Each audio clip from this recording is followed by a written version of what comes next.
आज हम बात करेंगे देश की सबसे बड़ी खबर के साथ ही राज्यों की महत्वपूर्ण खबरों की और जानेंगे कि आज देश के दिल्ली, हरियाणा, पंजाब, हिमाचल, मध्य प्रदेश, छत्तीसगढ़, राजस्थान, महाराष्ट्र, उत्तर प्रदेश, उत्तराखंड के साथ ही अन्य राज्यों की अहम खबरें क्या रहने वाली है।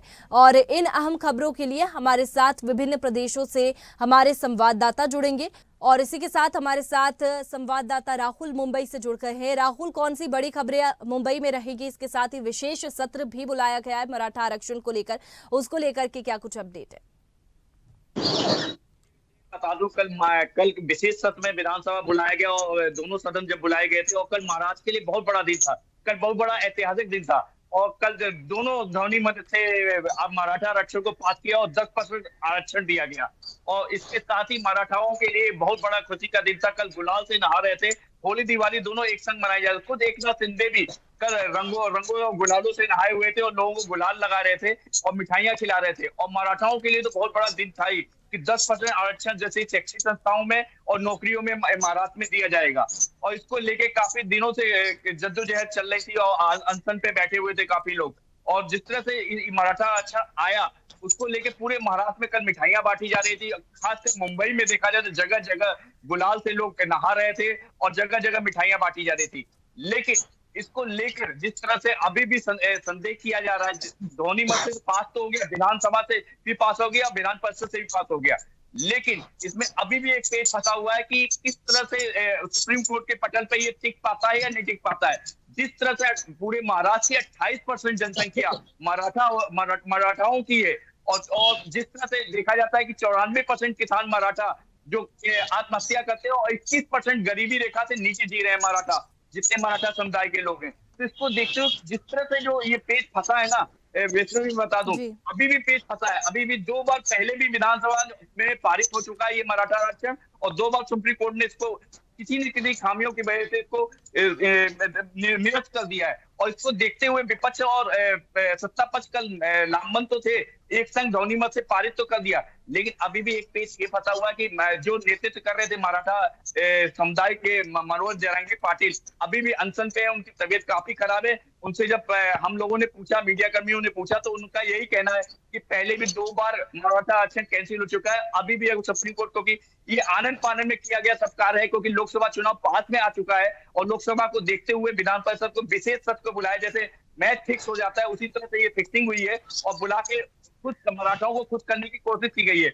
और इसको देखते हुए जिस तरह से पारित किया गया उन लोकसभा चुनाव को देखते हुए, लेकिन अगर सुप्रीम कोर्ट ने इसको खारिज कर दिया तो फिर से वही हाल होगा जो 2 बार पहले भी हो चुका है।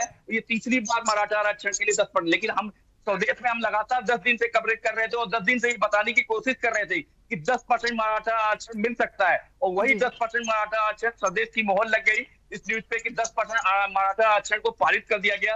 और जिस तरह देखा जाए टोटल इस समय आरक्षण 62% पे पहुंच गया है 10% को लेके, और ईडब्ल्यूएस को मिला दे तो 72% मराठा में 72% आरक्षण हो चुका है महाराष्ट्र में। और जिस तरह से दूसरी खबर जो आ रही है, आज भारतीय जनता पार्टी के राष्ट्रीय अध्यक्ष जेपी नड्डा आज अंधेरी में आएंगे और भारतीय जनता पार्टी के कार्यकर्ताओं से मिलेंगे और लोकसभा चुनाव की तैयारी इसमें लग जाएंगे। और लोकसभा की जो बिगुल फूंक दी गई है, जिस तरह लोकसभा चुनाव अगले महीने 2 महीने में आने वाले हैं, अप्रैल से शुरू होने वाला है। जी बिल्कुल राहुल, जिस तरीके से आपने बताया कि मराठा आरक्षण पर जो मुहर लगी है उससे काफी ज्यादा उत्साहित है मराठा, लेकिन अगर बात करें विरोध की तो लगातार ओबीसी का विरोध देखने को मिल रहा था। तो इसके पारित होने के बाद में क्या कोई भारी विरोध देखने को मिला मुंबई में?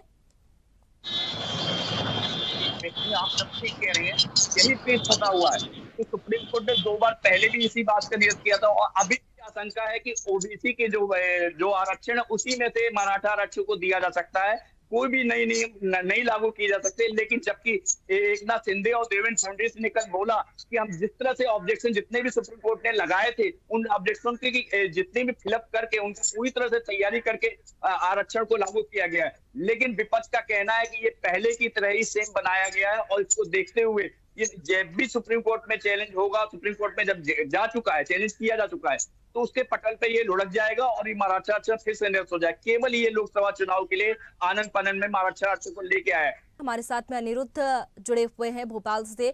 अनिरुद्ध, बात करें तो मध्य प्रदेश में कौन सी बड़ी खबरें आज रहने वाली है, इसके साथ ही सीएम के क्या कुछ कार्यक्रम आज रहेंगे?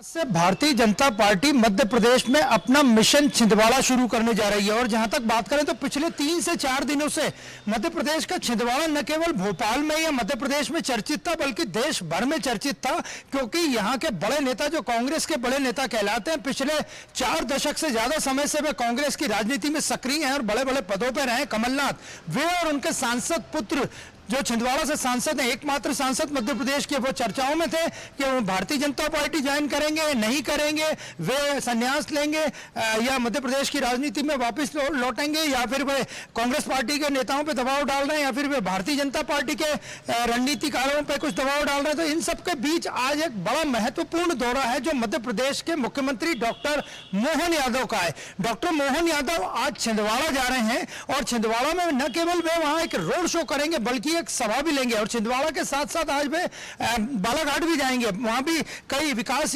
परियोजनाओं का शिलान्यास लोकार्पण करेंगे और करोड़ों की योजनाओं की सौगात देंगे। लेकिन डॉक्टर मोहन यादव जो मध्य प्रदेश के मुख्यमंत्री है, उनका आज का छिंदवाड़ा दौरा बहुत महत्वपूर्ण है और आज से भारतीय जनता पार्टी अपने छिंदवाड़ा मिशन की शुरुआत कर रही है। और देखा जाए तो छिंदवाड़ा में न केवल सांसद कांग्रेस के हैं जो कि कमलनाथ के पुत्र हैं नकुलनाथ, बल्कि 7 विधानसभा सीटों पर भी कांग्रेस पार्टी के विधायक मौजूद हैं। तो आज का डॉक्टर मोहन यादव का छिंदवाड़ा दौरा बड़ा महत्वपूर्ण दौरा है और वे वहां एक जनसभा को संबोधित करेंगे। इसके अलावा वे एक रोड शो भी करेंगे जो छिंदवाड़ा में होगा। और ये मुख्यमंत्री बनने के बाद पहली बार डॉक्टर मोहन यादव छिंदवाड़ा जा रहे हैं। और देखा जाए तो इस बार मध्य प्रदेश में भारतीय जनता पार्टी जो लोकसभा का मिशन लेके चल रही है उसमें सभी 29 सीटें जीतने का लक्ष्य है, उसमें छिंदवाड़ा सीट सबसे महत्वपूर्ण है। और भारतीय जनता पार्टी के थिंक टैंक आरएसएस की भी पूरी निगाह है कि किस तरह भारतीय जनता पार्टी लोकसभा में छिंदवाड़ा सीट को जीते। तो आज मुख्यमंत्री डॉक्टर मोहन यादव का जो दौरा है वो बहुत महत्वपूर्ण दौरा है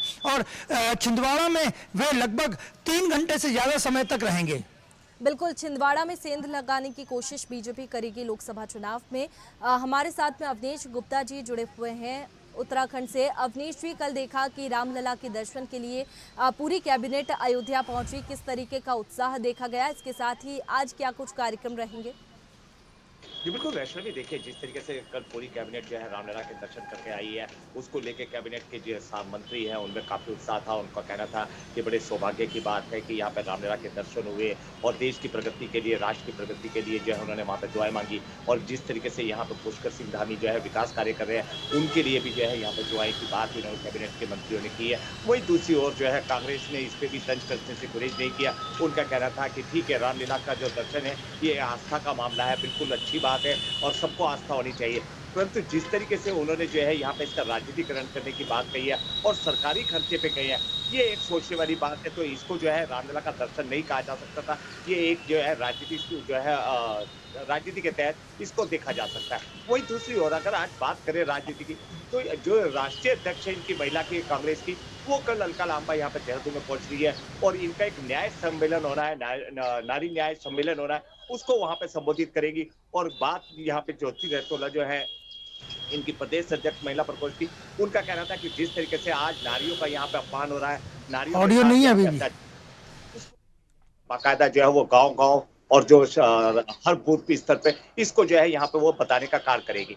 वही आज पुष्कर सिंह धामी यहाँ पे जो है वित्त जो लोक सेवा वित्त की जो यहाँ पे बात करें, उनकी लेखा परीक्षा थी, उनके जो नियुक्ति पत्र है वो आज वहां पे युवाओं को देंगे। और साथ में आज एक मंत्रिमंडल की जो बैठक है काफी अहम मानी जा रही है, क्योंकि 26 तारीख से जो बजट सत्र है वो शुरू होने जा रहा है। उसको लेके यहाँ पे कयास लगाए जा रहे हैं कि कई पटल पे जो है प्रस्ताव रखे जा सकते हैं और 90,000 करोड़ का यहाँ पे जो है सूत्रों के हवाले से खबर आ रही है कि बजट को जो है यहाँ पे अनुमोदन मिल सकता है। जी वैष्णव, बिल्कुल अवनीश जी, लोकसभा चुनाव की अगर बात करें तो कांग्रेस में कई ऐसे बड़े चेहरे हैं जिसको लेकर के राज्यसभा चुनाव में भी अगर उम्मीदवारों की बात करें तो कई ऐसे बड़े चेहरे सामने आ रहे हैं जिससे की वजह से कांग्रेस में असमंजस की स्थिति बन रही है। जी बिल्कुल वैष्णवी, देखिए यहाँ पे जिस तरीके से यहाँ पे निर्विरोध जो है इनकी जो राज्यसभा सांसद महेंद्र भट्ट वो यहाँ पे निर्विरोध चुने गए, इन्होंने अपना कैंडिडेट तक नहीं यहाँ पे उतारा। और वही दूसरी ओर यहाँ पे वही बात करें असमंजस की स्थिति यहाँ पे लोकसभा चुनाव को लेके होने जा रही है, क्योंकि यहाँ पे लगातार एक सीट के लिए 5-5 दावेदार यहाँ पे आ रहे हैं लगातार यहाँ पे बात चल रही है, हर एक आदमी अपनी अपनी सीट को मांग रहा है, उसको लेकर हालांकि यहाँ पे जो प्रदेश अध्यक्ष करण मारा, उनका कहना था कि अंतरकलह नहीं है, ये इसको नहीं देखा जा सकता, ये स्क्रीनिंग कमेटी का मामला होता है और हर एक आदमी सोचता है कि उसका वोट बैंक कहाँ पे है, वो वहां से जीतने की कोशिश करता है। परंतु अभी जिस तरीके से यहाँ पे जो देखने में बात सामने आ रही है, उसको कहीं ना कहीं यहाँ पे जो कांग्रेस है उसको भारी पड़ सकता है। जी चलिए अवनीश जी, हमारे साथ में अनिरुद्ध जुड़े हुए हैं भोपाल से।